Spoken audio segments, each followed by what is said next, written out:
In the spring of 2005, cable news networks, this one included, were transfixed by something happening in the state of Florida. The Florida legislature was on the verge of passing into law a bill that, in effect, gave Florida citizens the right to shoot somebody in a public place as long as the person doing the shooting felt his or her life was in danger.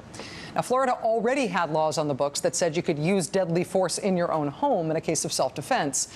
But if you were in a public place, you had been required to use all available means to avoid using that kind of force out in public.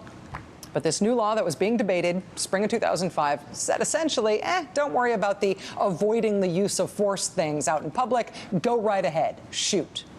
No other state had a law like this at the time. Florida wanted to be the first. The Florida state rep who wrote that bill was a Republican named Dennis Baxley. And in 2005, Mr. Baxley took to networks like this one to defend his bill. This is going to be a safer state because you're going to have the presumption of law that this state's behind you if you're protecting yourself from deadly attack. This bill will help stop crime in its tracks. For proponents of Florida's bill, like Mr. Baxley there, this was a matter of allowing people to protect themselves. From another perspective, it was essentially an open invitation to shoot first and then claim self-defense later. If you have a feeling, if you have a belief, or that you're threatened, that you can react first, then you open up a whole Pandora's box here. You've got to be careful when you pass these laws. I don't think it'll create blood in the street, but some innocent people are going to be hurt. Some innocent people are going to be hurt.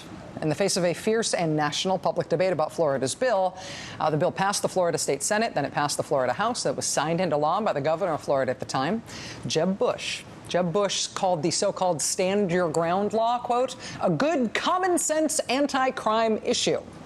Now, former Florida Governor Jeb Bush is in the news today because after months of withholding his endorsement, today he finally came out and officially endorsed Mitt Romney for president. But Jeb Bush is also in the news today for another reason. He is back in the news for that controversial bill that he signed into law in 2005. What you're looking at right now are pictures from a march tonight in New York City, just a few blocks south of here, a march calling for justice for Florida teenager Trayvon Martin. 3 weeks ago, February 26th, the 17-year-old was walking through his father's Florida neighborhood when a local neighborhood watch captain saw him, called police, and told them he suspected that Trayvon Martin was up to no good. He followed Trayvon Martin. He chased him, despite the police dispatcher telling him not to. And then, after a series of events that are currently in dispute, the neighborhood watch captain opened fire on the teenager. He opened fire. That is not in dispute. Trayvon Martin, unarmed, but for a bag of candy and an iced tea that he was carrying, was pronounced dead at the scene. Jeb Bush's 2005 law, the Stand Your Ground law, was cited by Florida police as their explanation for why they haven't arrested the shooter in this case. That has led to not only these protests, but to a sudden change of heart in Florida among legislators there who went along with Jeb Bush in passing the law in the first place. Yesterday in Tallahassee, a group of Florida Democrats called for that 2005 law to be reviewed, amended, or repealed entirely. Florida's controversial and unpopular current Republican governor, Rick Scott, told a group of demonstrators that he would support changes to the Stand Your Ground law if something was found to be wrong with it. Even the bill's original author, Dennis Baxley, says tonight that he may seek changes to the law, to his own law.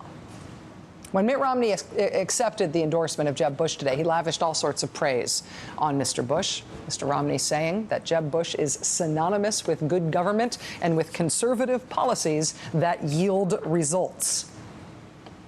They do indeed yield results. And this is why politics are important.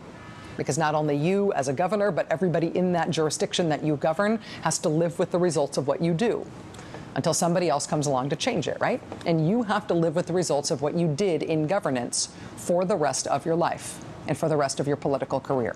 And sometimes those results of what you did in governance overshadow even what is supposed to be your big presidential endorsement day in the sun.